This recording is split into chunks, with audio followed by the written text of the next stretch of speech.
it is now time for a trip to the shop to check in with JB, see how his crew is doing on the 1938 Zephyr coupe. And I'm glad to give you an update here. I'll follow with that and we'll go from there. JB? Yes. This little cocoon seems to be respecting the paint as we're waiting for other things to happen. Can you give us an update here on this beautiful Zephyr? Obviously this car is finished painted. It only lacks the final cutting and buffing. That's always best accomplished after at least 2 or 3 weeks if you can just let it set. Let it take a permanent set, and then when you cut and buff it, it'll stay that way. So we've got to prevent it from getting dust and overspray and that sort of thing. So we just put it in here by itself, put the cover over it. We're still waiting on some of the material for the rear end, which of course is going to become a Ford 9-inch, which is what we see here. Yeah, let's see what this is about. Yeah, this is brand new. It's beautifully made. If you notice, the gears in it are highly finished and extremely high quality. The 9-inch has been around since 1956, and it was first offered in station wagons, and then the hot rodders got a hold of it because it will take an unlimited amount of horsepower. It's famous for race cars. It's also really high quality, and you have a selection of different gear ratios, almost infinite, so you can design that for the car that you're going to be putting it in. This particular car's got a 350 gear. Okay, so these 9 inches are obviously legendary. Yes, they are. And how does this work now? Normally it's a solid tube, right? So this is a new axle. You already have the rest of it? That's correct. Well, so how does this part of our waiting process now is waiting for the various parts and pieces, because you've got axle tubes. Right. We've got to create, of course, a drive shaft, which we can only do after it's mocked up on the car. So what we're going to do now is we have to wait for these parts to come in. These were paid for a long time ago, but they're kind of getting into us as they can. Parts are very difficult to get right now. Can we just pause what we're talking about here for 1 minute, take a step back. Can you run us through what this whole powertrain is going to be? Right. Because from Start the at engine, the back. whatever you want to do, but take us through it, right, and help us understand what's going on. Okay, now this is a 38. So remember, we got the Y5 pattern here. We're going to recreate that on the drums, so that this particular car can still use the artillery wheels, because the artillery wheels add a lot of character to the cars. The 39s didn't have it.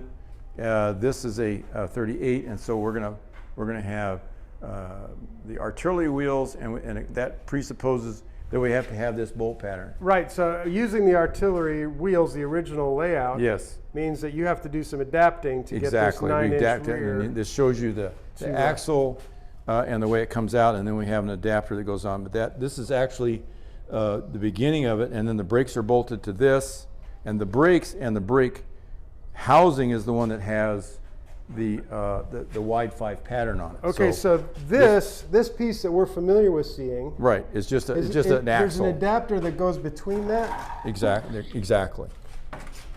Okay, this goes up in the rear end. This goes out to the extremity of the car. Okay, and then your brake assembly is bolted to that, and that'll be a disc brake. Oh wow! Right. So this will have rear disc brakes in addition to front disc brakes. Okay, so it'll be 4-wheel disc brakes, and we're also thinking about maybe putting a power booster on it.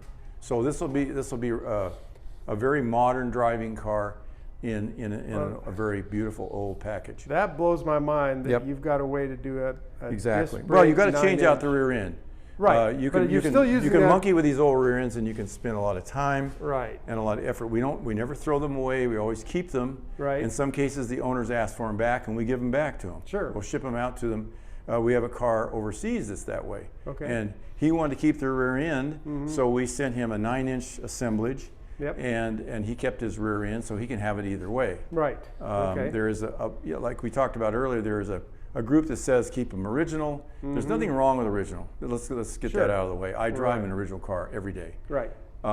But in order to have automatic transmission, in order to have a little better brakes, to have brakes in the rain especially, and if you're in a wet situation. And you want four-wheel disc brakes. And it adds a lot of cachet to the car.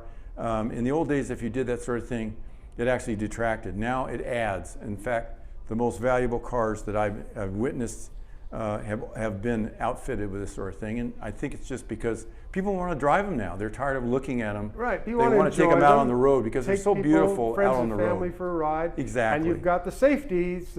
Exactly. You need features. that. You need, you know, not everybody knows how to shift, so now you've got an automatic potential.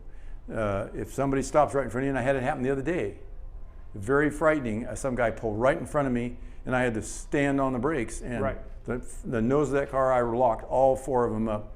If I hadn't had good brakes, I wouldn't be sitting here giving you this. And that's no exaggeration. Yeah.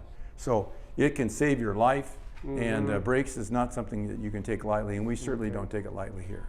Okay, so we go from the rear axle, custom drive shaft, connected to what automatic transmission? Well, we got a C4 automatic, so that's already got provision that you just build a connection between the rear end tube or the drive shaft and the back of the C4, and then that mates up to an adapter that goes on the back of the V12. And have you already sourced the C4? Everything has already been rebuilt, bought, and paid for. Okay, great. And is sitting waiting for the other components. We're really, at this stage, we're waiting for Ed to finish up the motor. We just sent him over some more motor parts for the crankshaft, and he's back in action. He was out of circulation for a little while because he had some surgery, but he's back working again. Good news.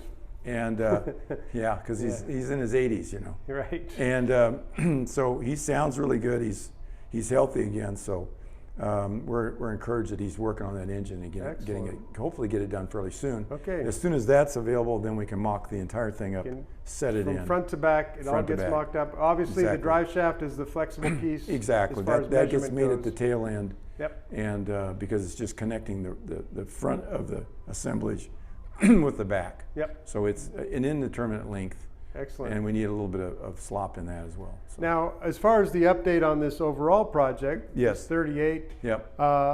What is the status of other things? I know there was stuff going off to be chromed. Is that been done already? Yes, exactly. That's already, some of that's already gone and come back. Okay. We still are needing some of the stuff. I think we final fitted the grille, as we saw in the case of the 39. 38 had a similar situation until the front end was done, until the grille was fitted.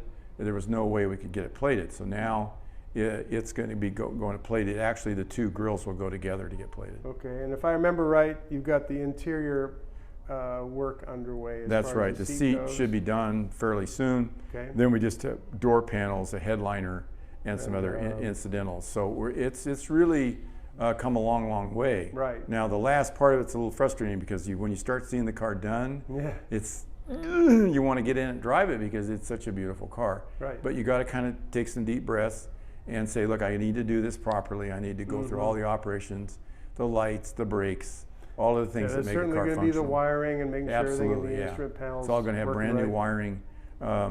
We want to recreate as much stuff new and keep it. We got to remember these cars live a long life when they leave here, so we don't want to just throw stuff together to get it out the door. Excellent. Well, it's a good update. It's good to understand what's happening. We're really encouraged that this stuff's starting to come in because fairly soon we can start doing the underneath side of the car, and it'll start looking like a car. The wheels are powder coated and are waiting to be picked up. So we'll go get those. Well, it's good tomorrow. to keep everything updated. Keep pushing it's all on moving along. You bet. Great. Thanks, JB. You bet.